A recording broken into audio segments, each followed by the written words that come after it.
How to download and install Cisco WebEx on Windows PC or laptop. So if you want to download and install the WebEx, then what you need to do is you just need to simply open up your browser, any browser that you're comfortable with.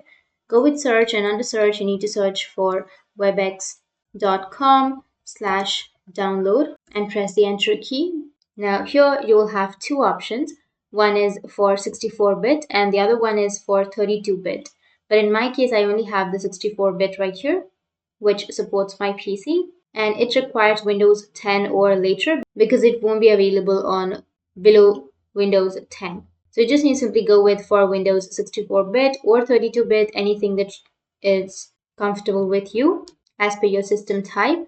Once you click on it, it will start downloading the WebEx file. You can go with the upper right, and here the file has been downloaded. So just click on it and you'll get this kind of interface, and it will start the installing process. So wait for some time till it installs. And once it's installed, it will ask you to launch the WebEx. So you just need to simply go with finish and then launch your WebEx, and after that it will start. So that's how you can download and install the Cisco WebEx on your Windows PC or laptop. And if you have any questions, feel free to comment below. Thanks for watching.